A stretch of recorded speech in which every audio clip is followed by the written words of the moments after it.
नमस्कार, आप देख रहे हैं आज तक। मैं हूं गौरव सावंत और आज हम बात करेंगे पंजाब में कांग्रेस में किस तरह से जबरदस्त उथल पुथल इस समय भी चल रही है। पंजाब कांग्रेस की कहानी अब कई दिशाओं में और कई शाखाओं में आगे बढ़ रही है। एक तरफ कैप्टन अमरिंदर सिंह, अब यह साफ है कि उन्होंने कांग्रेस से किनारा कर लिया है और अपनी पार्टी बनाएंगे, ऐसा कहा जा रहा है। अपनी डफली अपना राग। नाराज नवजोत सिंह सिद्धू को मनाने की कोशिशें सफल या नहीं, इस पर सस्पेंस बरकरार है। हाल यह है कि मुख्यमंत्री बनने के बाद चरणजीत सिंह चन्नी अब चौथी बार दिल्ली आ रहे हैं। थोड़ी देर में चन्नी दिल्ली के लिए रवाना दिल्ली पहुंचने वाले हैं। यहां पर शाम 4:30 बजे किसानों के मुद्दों पर वो प्रधानमंत्री नरेंद्र मोदी से मुलाकात करेंगे। तस्वीरें हमने आपको थोड़ी देर पहले दिखाई थी, किस तरह वो अपने हेलीकॉप्टर से राजधानी दिल्ली की राह पकड़ रहे हैं। अच्छा, इस मुलाकात में धान की खरीद में देरी और करतारपुर कॉरिडोर में किस तरह से इस कॉरिडोर को खोलने को लेकर बातचीत आगे बढ़ेगी। इन सब के बीच हरीश रावत ने कैप्टन अमरिंदर सिंह पर एक बड़ा वार कर दिया। आपको याद होगा, कैप्टन अमरिंदर सिंह ने कहा था कि मेरा अपमान हुआ। हरीश रावत ने साफ कर दिया कि कैप्टन अमरिंदर सिंह को पूरा सम्मान दिया गया कांग्रेस पार्टी में।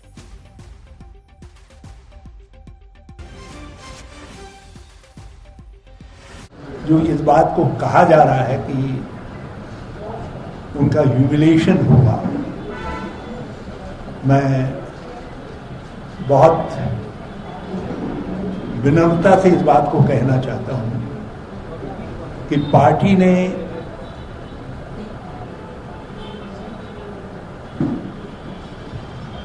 उन्हें हमेशा सम्मान दिया।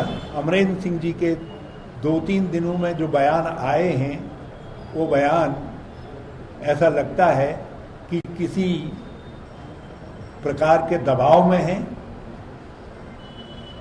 और सत्तारूढ़ दल जो पंजाब के अंदर डिस्क्रेडिटेड है, जिसको पंजाब के किसान, पंजाब के लोग पंजाब का विरोधी मानते हैं, वो श्री अमरिंदर सिंह जी को मुखौटे के तौर पर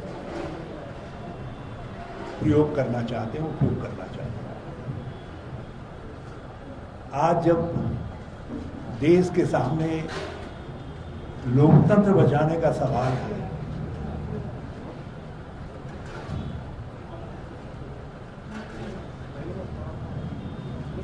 व्यक्तिगत स्वतंत्रता को बचाने का सवाल है, ऐसे समय में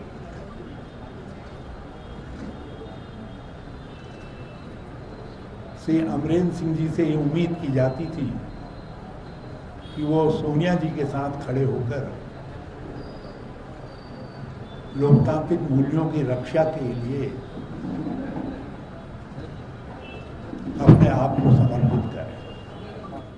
और मैं फिर से कहना चाहता हूं कि अभी तक जो बातें कही हैं कैप्टन अमरिंदर सिंह जी, उस पर फिर से विचार करें और भाजपा जैसी पंजाब विरोधी, किसान विरोधी पार्टी को प्रत्यक्ष और अप्रत्यक्ष तरीके से मदद न पहुंचाएं। कैप्टन अमरिंदर सिंह बार बार यह कह चुके हैं कि उनका अपमान हुआ कांग्रेस पार्टी में, लेकिन हरीश रावत जो प्रभारी हैं पंजाब कांग्रेस के, उन्होंने साफ कहा कि उन्हें नहीं लगता कि कैप्टन अमरिंदर सिंह के सम्मान में कोई चोट पहुंचाई गई। उनका तो यह कहना है कि कैप्टन अमरिंदर सिंह को पूरा सम्मान दिया गया। उनका लक्ष्य था इस समय और उनका दायित्व था कि वो सोनिया गांधी के साथ खड़े रहते, प्रजातंत्र को मजबूत करते और जो नए मुख्यमंत्री बने हैं उनका हाथ और मजबूत करते। दूसरी तरफ उन पर आरोप यह है कि लगभग 9.5 साल उन्होंने पार्टी और सरकार को अपने फार्म हाउस से चलाया। मेरे ऊपर कोई एलिमेंट ऑफ डाउट है कि मैं चला नहीं सका या कोई बात हुई, पर आई फील ह्यूमिलिएटेड कि जिस तरीके से ये बात हुई है। एंड मैं समझता हूँ अगर ये फीलिंग है, 2 महीने में 3 बार आपने सीएल मेंबर्स ऑफ असेंबली के बनाए, उसका मुझे फैसला मैंने किया कि मैं इसको इस चीफ मिनिस्टरशिप से मैं आप आज छोड़ दूंगा और जिन पे उनको भरोसा होगा उनको 3 बार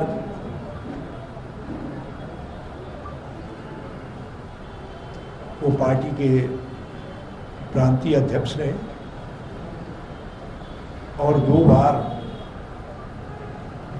9.5 साल करीब मुख्यमंत्री रहे। यदि ये ह्यूमिलेशन है तो फिर दूसरे वरिष्ठ नेता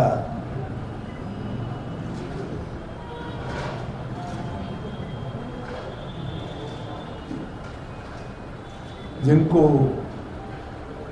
उनकी तुलना में बहुत कम अवसर मिल पाए,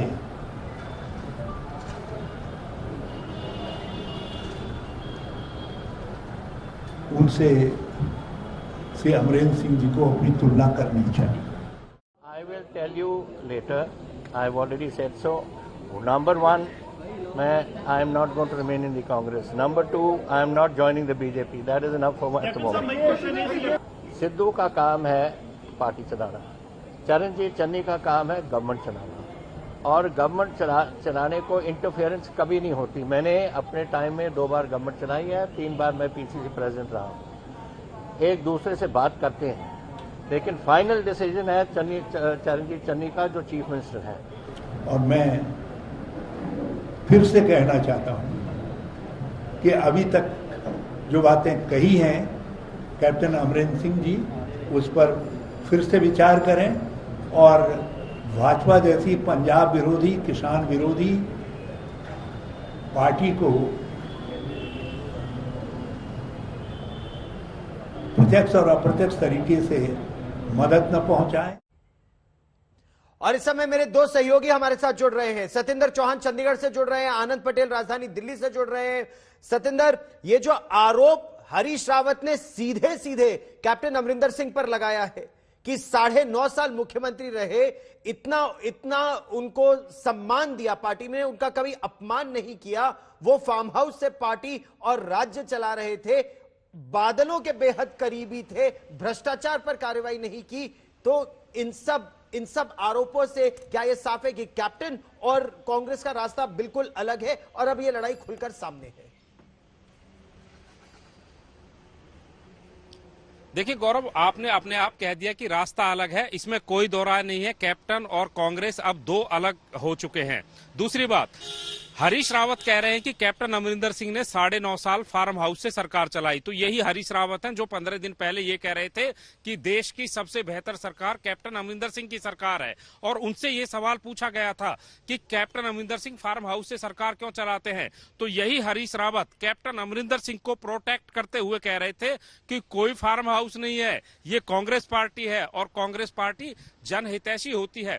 तो देखिए, राजनीति में ये जो है आयाम जो है बदलते रहते हैं। दूसरी बात, कैप्टन अमरिंदर सिंह अमित शाह से मुलाकात करके गए हैं और भाजपा के नेताओं से मुलाकात करके गए हैं, और उन्होंने इस मुलाकात का उद्देश्य बता दिया कि किसानों के मसले पर मैं प्रधानमंत्री से भी मिलना चाहता था और अमित शाह जी से मिलकर आया हूं। तो अब किसानों का जो है सबसे बड़ा मुद्दा आज के दिन पंजाब में है, विधानसभा चुनाव आने वाले हैं, और इस मुद्दे को कैसे आखिर मौजूदा सरकार छोड़ दे। चरणजीत सिंह चन्नी भी दिल्ली पहुंचे हुए हैं, हालांकि उनका असली मकसद जो है पार्टी आलाकमान से मिलना है, लेकिन चूंकि कैप्टन अमरिंदर सिंह अब उनके लिए एक विरोधी बन चुके हैं, एक अलग दल बन चुके हैं। हालांकि अभी भी उन्होंने विधिवत तौर से कांग्रेस पार्टी से ना इस्तीफा दिया है, ना कांग्रेस पार्टी के तौर पर मौजूदा विधायक के तौर पर इस्तीफा दिया है, लेकिन कांग्रेस पार्टी उन्हें एक अलग दल, अलग पार्टी, अलग विचारधारा मान चुकी है। हरीश रावत को कह चुके हैं। सवाल यहाँ पर यह खड़ा होता है कि किसान आंदोलन में जो फसल बोई गई है उसको कहीं कैप्टन ठीक उसका फायदा ना उठा ले। रहिए मेरे साथ, मैं आनंद पटेल को भी इस में शामिल करना चाहता हूं जल्दी से। आनंद, कैप्टन बार बार ये कह रहे हैं कि मेरा तो अपमान हुआ, 3 बार सीएलपी बुलाई गई, मुझे बताया तक नहीं गया, और मैंने सोनिया गांधी से कहा भी था अगर आप चाहती है मैं इस्तीफा दे दूं, आप मुझे कहिए, मैं अभी इस्तीफा दे देता हूं, लेकिन अपमानित करके हटाया गया और इसीलिए वो अलग हो रहे हैं। इस पर कांग्रेस का क्या कहना है, पहली बात। दूसरा प्रश्न जो बहुत दिलचस्प है, क्या चन्नी और सिद्धू में असल में जो अनबन थी है वो ठीक हो गई है, दोनों एक पटल पर है, आगे बढ़ रहे हैं? आपके पहले सवाल का जवाब देता हूं गौरव। देखिए, जिस तरीके से कैप्टन अमरिंदर सिंह की रवानगी हुई, रुखसती हुई मुख्यमंत्री पद से, वो बेहतर तरीके से मैनेज नहीं किया गया, इसमें कोई दो राय नहीं है। लेकिन अगर ये कहा जाए कि कैप्टन को मौका नहीं मिला, तो जो पहले मुख्यमंत्री की जो कामकाज है उसको लेकर के एमएलएज और कैबिनेट मिनिस्टर्स की जो फीडबैक लिया गया, उसमें बहुत साफ था। तमाम एमएलएज ने कैप्टन के कामकाज को लेकर के सवाल उठा दिए थे। और जो कांग्रेस पार्टी ने वायदे किए थे 2017 से पहले, चाहे वो बरगाड़ी फायरिंग केस हो या फिर सैंड माफिया या फिर केबल माफिया हो, ट्रांसपोर्ट माफिया हो, इन सब के खिलाफ कार्रवाई की बात की थी। लेकिन कैप्टन सरकार ने कोई बड़ा ठोस फैसला इन सब के खिलाफ नहीं लिया। तो कहीं ना कहीं ये आरोप उनकी सरकार पे लगते रहे और कांग्रेस पार्टी को ये लगा कि कैप्टन की सरपरस्ती में चुनाव नहीं जीता जा सकता, इसलिए पार्टी को उन्हें हटाना पड़ा। दूसरी बात, जहां तक चन्नी और सिद्धू की बात है, तो मामला अभी बातचीत के स्तर पे है। चन्नी अभी दिल्ली आ रहे हैं, हाई कमान से भी बात करेंगे। लेकिन ये जरूर है कि नवजोत सिंह सिद्धू ने जो अपनी 3 मांगे रखी हैं, 2 अफसरों को हटाने की और राणा गुरजीत जिन्हें वो दागी कह रहे हैं उन्हें हटाने की, उस पर वो कायम है। और ऐसा लगता है कि वो बातें उनकी जो है वो मान ली जाएंगी, क्योंकि वो तीनों वाजिब मांगे हैं। कहीं ना कहीं अगर कांग्रेस ये नहीं मानती है तो चुनाव में इसका असर, खामियाजा उनको भुगतना पड़ेगा। ठीक है, तो इसका फिर क्या ये एक तरह से ये दिखाया जा रहा है कि सिद्धू ने अपनी मांग मनवा ली? हालांकि चरणजीत सिंह चन्नी भी ये कह चुके थे कि वो पार्टी है, हम सरकार है और सरकार मुख्यमंत्री चलाते हैं, पार्टी केवल सुझाव देती है। कांग्रेस से कैप्टन का 52 साल पुराना रिश्ता है। ये सिर्फ टूटा ही नहीं, नेहरू गांधी परिवार से 70 साल पुराने ही रिश्ते टूट गए। जी हां, राजीव गांधी और अमरिंदर बचपन के दोस्त थे, दोनों दून स्कूल में एक साथ पढ़ते थे। राजीव गांधी देश के सबसे बड़े सियासी घराने के वारिस थे, तो कैप्टन अमरिंदर सिंह पटियाला के राजघराने से थे, उसके वारिस थे। जब दोनों की मुलाकात हुई तो दोस्ती पक्की थी। एक देश के सबसे बड़े सियासी घराने गांधी नेहरू परिवार का वारिस, तो दूसरा पटियाला के राजघराने का वारिस। जब मुलाकात हुई तो दोस्ती जम गई। अमरिंदर सिंह पटियाला से देहरादून के दून स्कूल में पढ़ाई के लिए पहुंचे थे, तो राजीव गांधी दिल्ली से दून स्कूल गए थे। उस समय राजीव गांधी के नाना जवाहरलाल नेहरू देश के प्रधानमंत्री थे और छुट्टियों में राजीव और अमरिंदर प्रधानमंत्री आवास में धमाचौकड़ी मचाते थे। उम्र बढ़ती रही और दोस्ती पक्की होती गई। जुलाई 1959 में कैप्टन ने एनडीए खड़कवासला में दाखिला लिया। 1963 में भारतीय सेना में शामिल हुए और उन्हें 2री बटालियन सिख रेजिमेंट में तैनाती मिली। उधर राजीव गांधी आगे की पढ़ाई के लिए लंदन चले गए। राजीव गांधी जब सोनिया को लेकर पहली बार भारत आए तो अमरिंदर ने उन्हें पटियाला के अपने महल में ही ठहराया था। राजीव गांधी कैप्टन अमरिंदर की दोस्ती पक्की होती चली गई। राजीव ही अमरिंदर को राजनीति में लेकर आए। 1980 में अमरिंदर सिंह लोकसभा के लिए चुने गए। कैप्टन राजीव के कहने पर कांग्रेस में तो आ गए, लेकिन 1984 में ऑपरेशन ब्लू स्टार के दौरान स्वर्ण मंदिर में सेना घुस गई। इसके विरोध में अमरिंदर ने कांग्रेस और लोकसभा से इस्तीफा दे दिया। अगस्त 1985 में अमरिंदर सिंह अकाली दल में शामिल हुए। 1986 में कैप्टन ने पंथिक अकाली दल का गठन किया, जिसका बाद में 1997 में कांग्रेस में विलय हो गया। 2002 में कैप्टन पहली बार पंजाब के मुख्यमंत्री बने, लेकिन 2007 में उनकी सरकार चली गई। 2012 में एक बार फिर कैप्टन की अगुवाई में पंजाब में कांग्रेस सरकार बनी। 2017 में भी कैप्टन के नेतृत्व में कांग्रेस ने बम्पर जीत दर्ज की। 2014 लोकसभा चुनाव में अमरिंदर ने अमृतसर में बीजेपी नेता अरुण जेटली को 1 लाख से ज्यादा वोटों से हराया था। कैप्टन अमरिंदर पटियाला के राज परिवार के वारिस हैं। पटियाला अंग्रेजों के जमाने में प्रिंसली स्टेट था और अपनी शानो शौकत और शाही खर्चों के लिए जाना जाता था। क्रिकेट और भव्य पार्टियों को लेकर पटियाला राजघराने के किस्से दुनिया भर में मशहूर हैं। कैप्टन अमरिंदर सिंह के दादा महाराज भूपेंद्र सिंह प्राइवेट प्लेन खरीदने वाले पहले भारतीय थे। भूपेंद्र सिंह ने यह प्राइवेट प्लेन 1910 में खरीदा था। पटियाला में इसके लिए बाकायदा हवाई पट्टी बनवाई गई थी। उनके प्लेन का पायलट विदेशी था, उसको तनख्वाह के रूप में मोटी रकम मिलती थी। भूपेंद्र सिंह जब विदेश जाते थे तो पूरा होटल ही किराए पर ले लेते थे। महाराजा भूपेंद्र सिंह के पास 44 रोल्स रॉयस कारें थी। एक बार तो उन्होंने रोल्स रॉयस कारों से कूड़ा उठवाने का आदेश दे दिया था। इसके बाद रोल्स रॉयस कंपनी ने बाकायदा उनसे माफी मांगी और नई कारें सप्लाई की। 1935 में महाराजा भूपेंद्र सिंह की हिटलर से मुलाकात हुई। हिटलर ने उन्हें अपनी मेबैक कार तोहफे में दे दी थी। क्रिकेट के शौकीन महाराजा भूपिंदर सिंह बीसीसीआई के संस्थापक सदस्य थे। अपने पूर्वजों की तरह ही कैप्टन अमरिंदर का अंदाज भी शाही है। अपने पुरखों की तरह ही वे खाने और खिलाने के शौकीन हैं। अभी हाल ही में उन्होंने ओलंपिक पदक विजेताओं को मोहाली के अपने फार्म हाउस में दावत दी और खुद अपने हाथों से खाना तैयार किया था। सियासत में भी अमरिंदर का ये शाही अंदाज दिखता है। पंजाब कांग्रेस में एक खेमा उनसे असंतुष्ट था तो उसकी वजह भी कैप्टन का यही शाही अंदाज ही था। आज तक ब्यूरो। पंजाब चुनाव से पहले वादों की फ्री स्टाइल बाजीगरी इस समय हो रही है। चरणजीत सिंह चन्नी जो मुख्यमंत्री हैं पंजाब के, उन्होंने मुफ्त बिजली का वादा किया तो अरविंद केजरीवाल ने फ्री इलाज का वादा कर दिया और जनता का दिल जीतने की कोशिश की।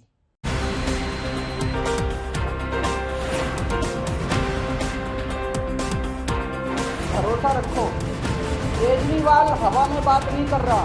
मैंने दो बातें कही हैं, मुफ्त और अच्छा। चुनाव की दहलीज पर खड़े पंजाब में केजरीवाल दोनों हाथों से वादे लुटा रहे हैं। फ्री सेवा ऑफर करने की दौड़ लगा रहे हैं। भगवान ने जितनी मुफ्त चीजें दी है वो सारी। लगातार पंजाब दौरे पर जा रहे केजरीवाल ने आज दिल खोलकर वादों का पिटारा खोल दिया। आज पंजाब के लोगों को, उनके परिवार के सदस्यों के स्वास्थ्य के लिए मैं 6 गारंटी दे रहा हूं।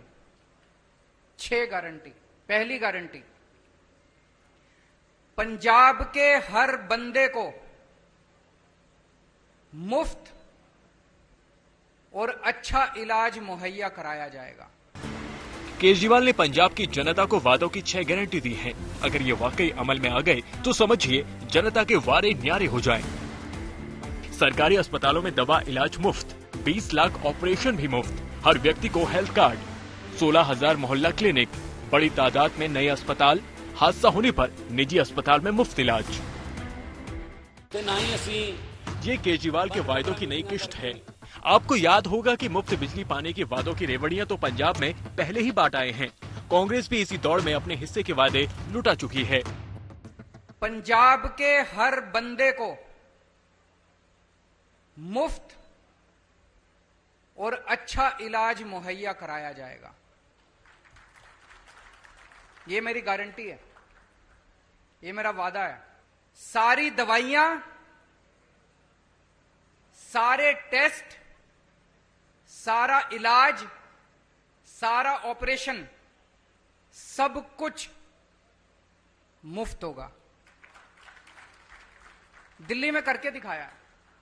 दिल्ली में अच्छा इलाज भी दे रहे हैं, मुफ्त इलाज भी दे रहे हैं। 2 किलोवाट दे तक दे, चाहे ਉਹਦਾ 1 किलोवाट लोड है, चाहे ਉਹਦਾ 500 वाट लोड है, चाहे 1.5 किलोवाट लोड है, 2 किलोवाट तक ਦੇ ਕੰਜ਼ਿਊਮਰ ਜਿੰਨੇ ਹੈਗੇ ਆ ਪੰਜਾਬ ਦੇ ਵਿੱਚ, ਉਹ ਬਕਾਇਆ ਸਾਰਾ ਉਹਨਾਂ ਲੋਕਾਂ ਦਾ ਅਸੀਂ ਭਰਾਂਗੇ। ਅਸੀਂ ਸਰਕਾਰ ਨੇ ਫੈਸਲਾ ਕਰ ਲਿਆ, ਸਰਕਾਰ ਉਹਨਾਂ ਦਾ ਭਰੇਗੀ। डिफॉल्टर उन्होंने जिन कोई भी डिफॉल्टर है जे 1 रुपये का, चाहे वो 5,000 का, चाहे 50,000 का। 3 बड़े बड़े ऐलान हैं।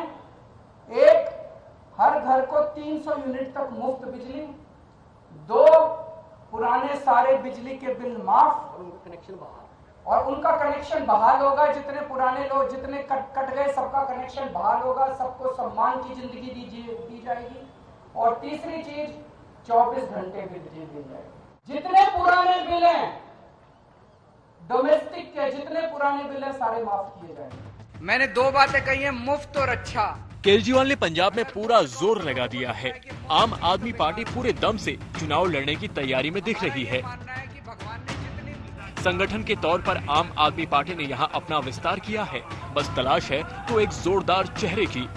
भगवंत मान पर अभी पूरा भरोसा नहीं बन पा रहा। सिद्धू पर नजर है कि वो किस डगर जाते हैं। कांग्रेस पार्टी की सरकार बनाई थी, लेकिन आज कुछ सरकार नाम का कुछ दिखाई नहीं दे रहा। इन लोगों ने सरकार का तमाशा बना दिया है। पंजाब की चुनावी लड़ाई में आम आदमी पार्टी के उतरने से बेहद दिलचस्प हो गई है। कांग्रेस आपसी टकराव की शिकार है। अकाली दल के साथ अपना संकट है। आम आदमी पार्टी के लिए गुंजाइश तो है। देखने वाली बात यह है कि वो जोर आजमाइश कितना करती है। मंजीत सहगल के साथ सत्येंद्र चौहान, चंडीगढ़, आज तक। नए वायुसेना अध्यक्ष air chief marshal VR Chaudhary ने कार्यभार संभाल लिया है और दफ्तर जाने से पहले एयर चीफ मार्शल चौधरी राष्ट्रीय युद्ध स्मारक गए, नेशनल वॉर मेमोरियल गए और जो वहां शहीद हुए हैं हमारे परमवीर और वीर, उन्हें अपनी श्रद्धांजलि दी। उन्होंने खास बातचीत की आज तक संवाददाता मंजीत सिंह नेगी से। दो टूक कहा कि वायुसेना हर चुनौती का सामना करने के लिए पूरी तरह से तैयार है।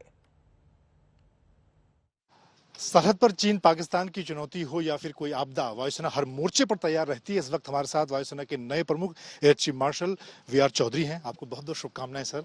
और किस तरह से आप जो मौजूदा हालात हैं उसमें चुनौतियों को देखते हैं और क्या प्राथमिकताएं आपकी होंगी वायुसेना प्रमुख के तौर पर? प्राथमिकता तो यही रहेगी कि हर तरह की चुनौती का सामना करने के लिए हम हमेशा तैयार रहें। इसके लिए हमारी ट्रेनिंग और इक्विपमेंट और मोटिवेशन को बढ़ावा दिया जाए।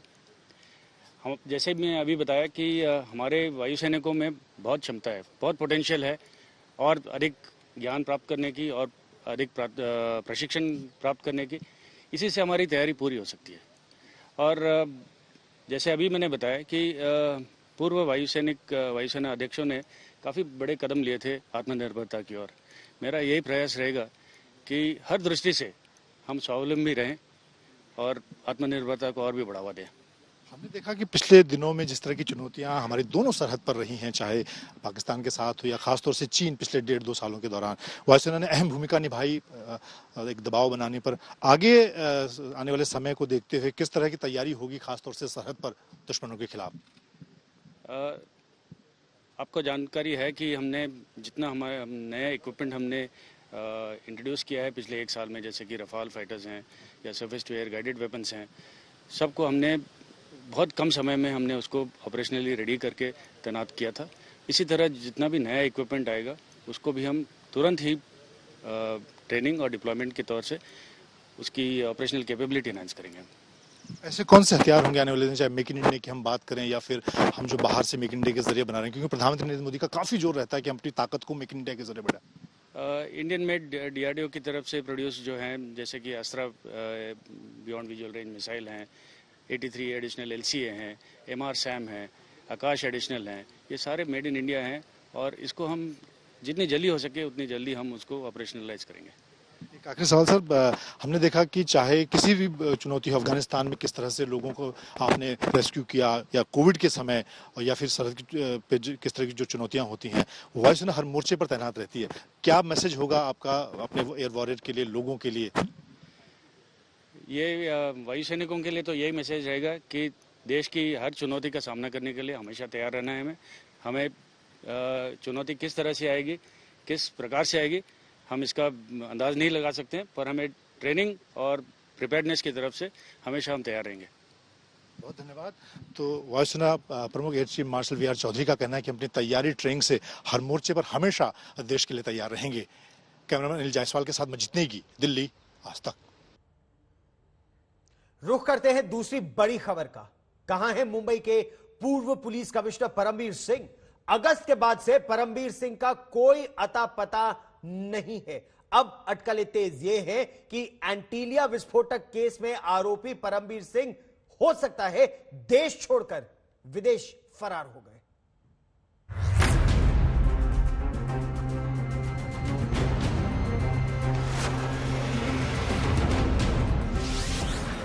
कहां है मुंबई के पूर्व पुलिस कमिश्नर परमवीर सिंह? जमीन खा गई, आसमान निकल गया। क्या चुपके से विदेश भाग चुके हैं परमवीर सिंह? महाराष्ट्र के पूर्व गृह मंत्री अनिल देशमुख पर 100 करोड़ का वसूली रैकेट चलाने का सनसनीखेज आरोप लगाने वाले मुंबई पुलिस के पूर्व कमिश्नर परमवीर सिंह को लेकर ये ऐसे सवाल हैं जिसमें देश की कई जांच एजेंसियां उलझ गई हैं, क्योंकि परमवीर सिंह से संपर्क ही नहीं हो पा रहा। परमवीर सिंह आखिरी बार सार्वजनिक तौर पर मुंबई में अप्रैल के महीने में देखे गए थे, जब वो एंटीलिया केस में NIA के सामने 7 अप्रैल को पेश हुए थे। फिर स्वास्थ्य का हवाला देकर 5 मई से छुट्टी पर गए परमवीर सिंह लगातार छुट्टी बढ़ाते रहे। NIA ने अगस्त के दूसरे हफ्ते में समन भेजा, लेकिन वो डिलीवर नहीं हुआ। NIA की टीम छत्तीसगढ़, रोहतक सहित कुछ और जगहों पर गई, लेकिन कहीं भी परमवीर सिंह नहीं मिले। बताया जाता है कि महाराष्ट्र सरकार से उनका आखिरी संपर्क अगस्त महीने में हुआ था। लेकिन इसके बाद वो कहीं नजर नहीं आए। विभिन्न मुकदमों में उनकी तरफ से वकील ही पेश होते रहे। ऐसे में शक जताया जा रहा है कि मुंबई के पूर्व पुलिस कमिश्नर सन्नाटे में देश छोड़कर फरार हो चुके हैं। लेकिन बड़ा सवाल यह है कि बगैर बताए वो देश कैसे छोड़ सकते हैं। इसके लिए सरकार से मंजूरी जरूरी है। खास बात यह है कि उनके खिलाफ लुकआउट नोटिस भी जारी था। पुलिस के लोगों में यह है और इस तरह की खबर कर रही है जो विदेश चले गए, तो क्या आप लोगों के पास ऐसे तो न्यूज़ है, मैंने भी ऐसे सुना है। इनपुट ऐसे ही है कि वो होंगे या नहीं होंगे। एक्चुअली एक गवर्नमेंट ऑफिसर होने के कारण उन्होंने अगर देश के बाहर जाना है तो गवर्नमेंट की अनुमति लेना आवश्यक है, उसके सिवा वो जा नहीं सकते। LOC भी इशू की है, उसके साथ भी वो जा नहीं सकते। लेकिन अभी मालूम नहीं, अगर फिर भी वो गए होंगे तो ये बहुत अच्छी बात नहीं होगी। परमबीर सिंह मुंबई पुलिस के विवादित पुलिस अफसरों में से एक रहे हैं। उन्होंने महाराष्ट्र के पूर्व गृहमंत्री अनिल देशमुख पर 100 करोड़ का वसूली रैकेट चलाने का आरोप लगाया था। एंटीलिया मामले में भी उनसे पूछताछ चल रही थी। एंटीलिया केस के बाद ही 17 मार्च को परमबीर सिंह का ट्रांसफर होमगार्ड डिपार्टमेंट में कर दिया गया था। वहां उन्होंने 22 मार्च को अपना पद संभाला और बताया जाता है कि 4 मई तक वो दफ्तर गए थे। खबरों के मुताबिक स्वास्थ्य का हवाला देकर वो 5 मई से छुट्टी पर चले गए। तब ऐसा कहा गया कि वो अपने गृह शहर चंडीगढ़ में है। मई और अगस्त के बीच उन्होंने कई बार महाराष्ट्र सरकार से छुट्टी बढ़ाने की मांग की थी। कहा गया कि उनकी सर्जरी हुई है और उन्हें बेड रेस्ट के लिए कहा गया है। इसके बाद अगस्त के दूसरे हफ्ते में उन्होंने एक बार फिर से छुट्टी बढ़ाने को कहा और 29 अगस्त तक छुट्टी पर चले गए। लेकिन इसके बाद से उनसे कोई संपर्क नहीं हुआ। मुंबई से विद्या के साथ आज तक ब्यूरो।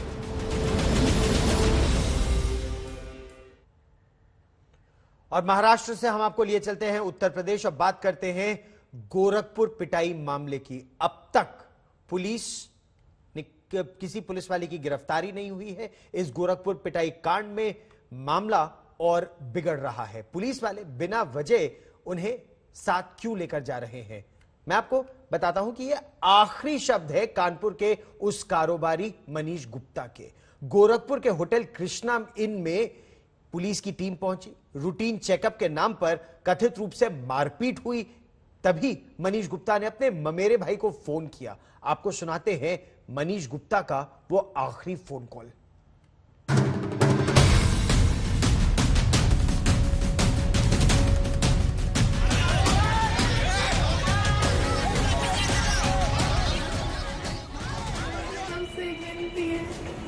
इस होटल ही में मेरे हस्बैंड का खून हुआ है, एक पुलिस वाले ने किया है। प्लीज न्याय दिला दीजिए। आप देखिए बाकी सारी क्लिप कहीं खून नहीं है, वो खून से लथपथ थे। कैसे मिलेगा मीनाक्षी को न्याय? और सबसे बड़ा सवाल ये है कि कब तक मिलेगा कानपुर के कारोबारी मनीष गुप्ता की पत्नी को इंसाफ?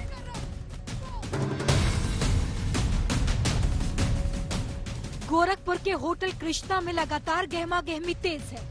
होटल के इसी कमरा नंबर 512 में सोमवार रात कथित रूप से 6 पुलिस वालों ने बर्बरता से पिटाई की थी, जिसमें उनकी जान चली गई।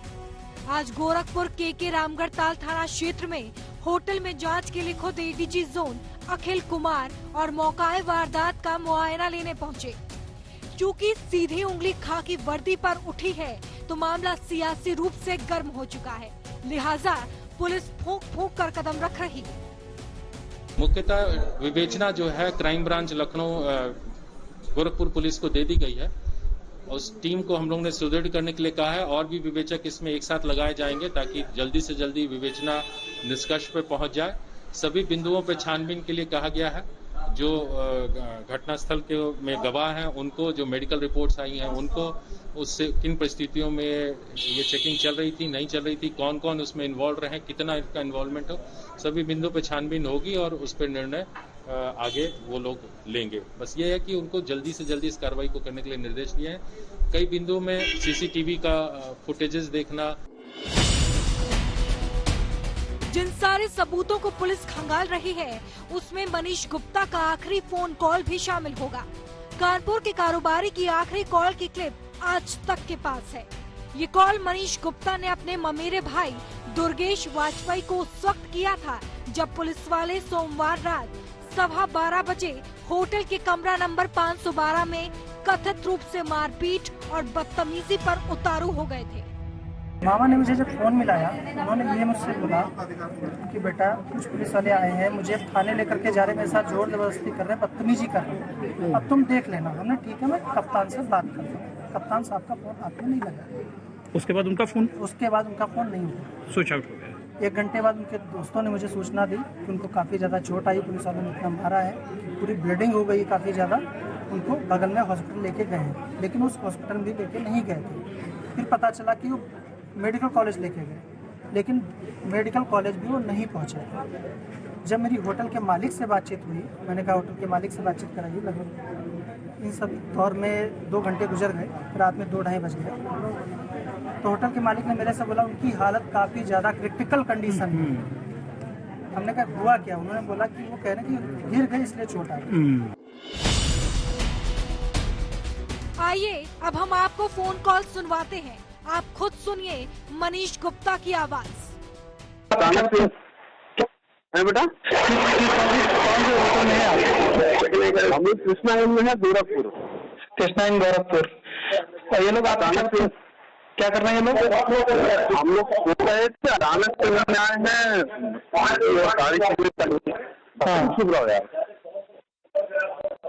जी रात में हवाला बेटा क्या है, क्या कह रहे हैं भैया? यहाँ रूम में क्या करने आए? रेगुलर चेकिंग होती है, चलो सर कार्ड चाहिए,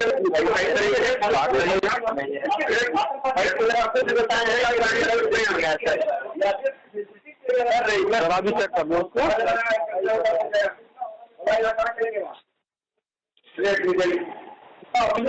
दुर्गेश बेटा जी जी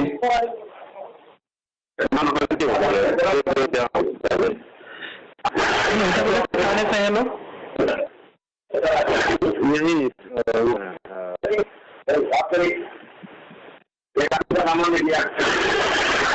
किस थाने से हैं लोग? सर किस थाने से आप लोग? कौन सा? रामगढ़ पास। यहाँ तक की बातचीत में मामला बहुत गंभीर नहीं लग रहा, लेकिन इसके बाद अचानक बात बिगड़ गई। शायद पुलिस वालों को मनीष गुप्ता का इस तरह कॉल करना पसंद नहीं आया। चेकिंग किस लिए करा? अचानक से होटल में क्यों है? बात कराइए। Regular checking.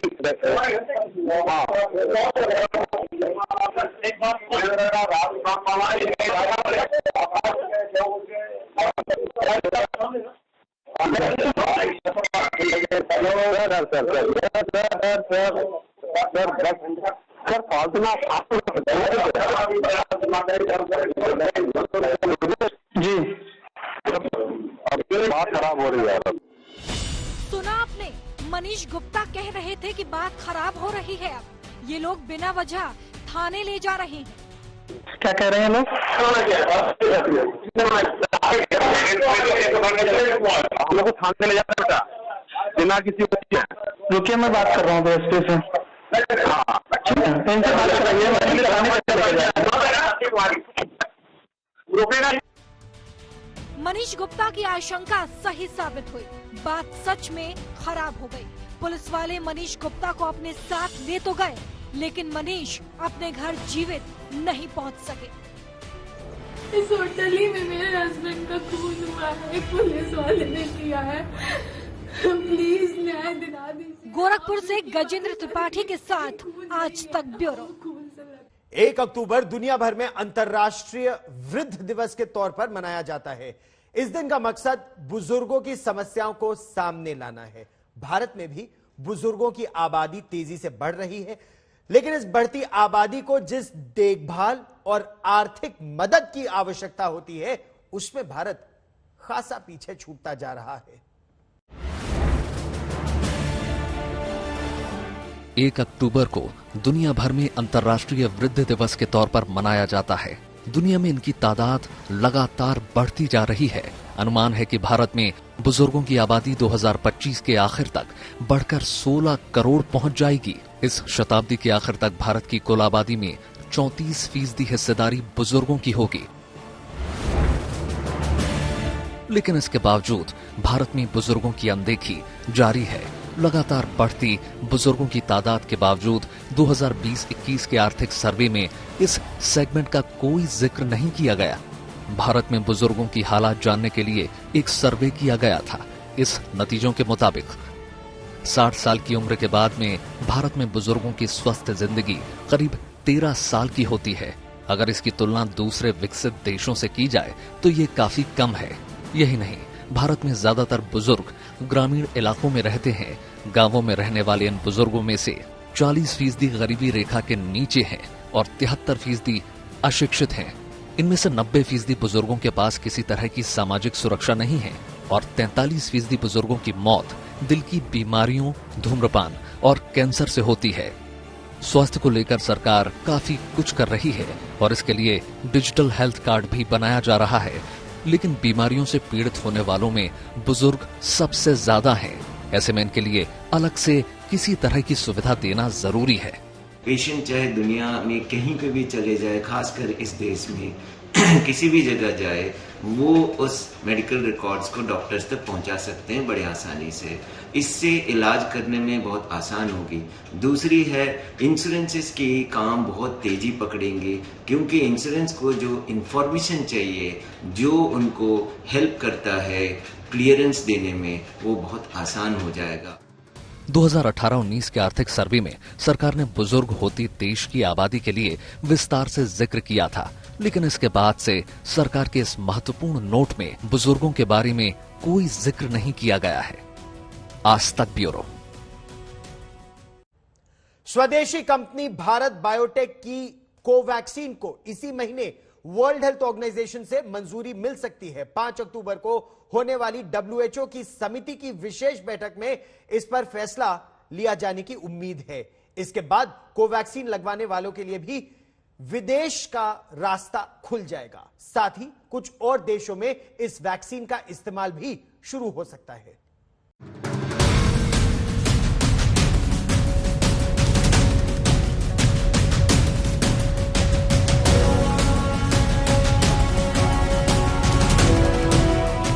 भारत बायोटेक की कोवैक्सीन लगवा चुके लोगों के लिए जल्द ही विदेश जाने का रास्ता खुल सकता है। दरअसल अभी तक वर्ल्ड हेल्थ ऑर्गेनाइजेशन यानी WHO की मंजूरी न मिलने से कोवैक्सीन लगवाने वाले लोगों को कई देश वीजा देने में आनाकानी कर रहे थे, लेकिन अब उम्मीद है कि अक्टूबर में कोवैक्सीन को WHO से मंजूरी मिल जाएगी। WHO से अप्रूवल मिलने पर इस वैक्सीन की ऑथेंटिसिटी और एफिकेसी पर इंटरनेशनली ट्रस्ट डेवलप हो जाएगा, जिससे इंडिया की इंटरनेशनल इमेज काफी स्ट्रांग हो जाएगी और इंडियंस में वैक्सीन पासपोर्ट से जुड़े जो फियर हैं या हेजिटेंसी है वो भी कम हो जाएगी और make in India and made in India campaigns को काफी अच्छा बूस्ट मिलेगा। इसके साथ ही अप्रूवल के बाद कोवैक्स फैसिलिटी के तहत कोवैक्सीन को इंपोर्ट और एडमिनिस्टर करने के लिए रेगुलेटरी अप्रूवल्स मिलने और भी आसान हो जाएंगे। भारत बायोटेक लंबे समय से WHO की इमरजेंसी यूथ ऑथराइजेशन यानी EUA का इंतजार कर रहा था। अब WHO के गाइडलाइंस डॉक्यूमेंट से मालूम चला कि कोवैक्सीन के लिए फाइनल अप्रूवल अक्टूबर खत्म होने से पहले आ सकता है। अक्टूबर में इमरजेंसी इस्तेमाल के लिए WHO की मंजूरी के सिलसिले में strategic advisory group of experts यानी SAGE की बैठक होने वाली है। 5 अक्टूबर को होने वाली इस बैठक में उम्मीद जताई जा रही है कि इसमें भारत बायोटेक की कोवैक्सीन को WHO हरी झंडी दे सकता है। इसके पहले केंद्रीय स्वास्थ्य और परिवार कल्याण मंत्रालय ने संकेत दिया था कि WHO जल्द ही कोवैक्सीन को इमरजेंसी इस्तेमाल के लिए मंजूरी दे सकता है। स्वास्थ्य मंत्रालय के मुताबिक फिलहाल भारत बायोटेक को मंजूरी के लिए दस्तावेज जमा कराने को कहा गया है। कहा जा रहा है कि ये एक सामान्य प्रक्रिया है और इसके पूरा होने के बाद इमरजेंसी अप्रूवल मिलने की उम्मीद है। WHO ने भारत बायोटेक को कुछ टेक्निकल सवालों का एक सेट भी भेजा है, जिसका कंपनी को जल्द ही जवाब देना होगा। इस सिलसिले में भारत बायोटेक का कहना है कि उन्होंने कोवैक्सीन की मंजूरी के लिए जरूरी सभी डेटा पहले ही जमा करा दिए थे। ये नए सेट मंगवाना एक सामान्य प्रक्रिया है और इससे अप्रूवल में किसी तरह की देरी होने की आशंका नहीं है। ब्यूरो रिपोर्ट, आज तक। हमारी इस खास पेशकश में फिलहाल इतना ही। देश और दुनिया की ताजा खबरों के लिए आप देखते रहिए आज तक।